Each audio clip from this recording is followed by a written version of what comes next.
Amerika istihbarat organlari Rossiyaning Ukraina chegarasiga tajovuz qilishi uchun zarur bo'lgan askarlarning 70%ni o'rinlashtirganligini e'lon qildi. Amerika axborot organlarining bayonotiga qaraganda, Rossiya 110 ming askarni Ukraina chegarasiga avatgan. Amerika amaldorlarining eskartishicha, agar Rossiya Ukraina chegarasiga askar o'rinlashtirish mushu surat bilan davomlashsa, 2 oyning o'ttirlarigacha 150 ming Rossiya askari tajovuz qilishga tayyorlik qila oladi ekan. Argentina 2013-yili Xitoy raisi Xi Jinping tarafidan asrning turi deb e'lon qilingan zamonaviy Ipak yo'li turiga qatnashishni qaror qildi. Beijing qishloq olimpik tanharakat musobaqasining ochilish murosimiga qatnashgan Argentina prezidenti Alberto Fernandez yakshanba kuni Xi Jinping bilan ko'rishganda davlatining bu turiga qatnashadiganligi to'g'risida kelishim imzoladi. Afrika İttifaqının siyasi ishlar, tinchlik va bexatarlik komissari Bankole Adoye Efiopiyaning poytaxti Addis Abebada o'tkazilgan Afrika İttifaqi boshliqlar yig'ini doirasida axborotga bayonot berdi.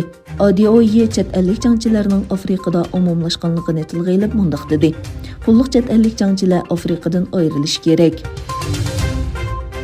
İsrail Baş Ministri Naftali Bennett haftalık kabinet yig'inida qilgan so'zida davlat bexatarlik kun tartibi va Avstraliyaning poytaxti Viyanada o'tkazilgan Eron yadro suhbati to'g'risida to'xtaldi.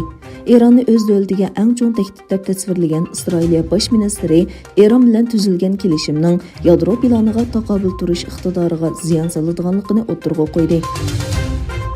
Birleşken Devletler Teşkilatı'nın doklatiga qaraganda, Shimoliy Koreya xalqaro jazoga qaramay yadro va ballistik boshqarilgan bomba programmasini davomli taraqqiy qildiradi ekan.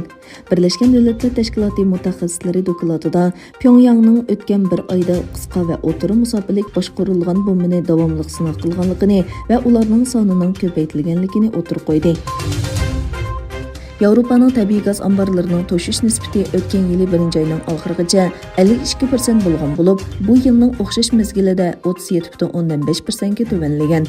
Mutaxassislar Rossiya bilan Ukraina o'tirsidagi jiddiylik sababidan tabiiy gaz bilan ta'minlashda qiyinchilik bo'lishi mumkinligini o'tirib qo'ydi. Shvetsiya Uyg'ur ma'arif jamiyatining a'zolari Xitoyning Stokgolmdagi bosh elchixonasi oldida yig'ilib, G'ulji qirg'inchiligining 25 yilligini xotirlash namoyishi o'tkazdi.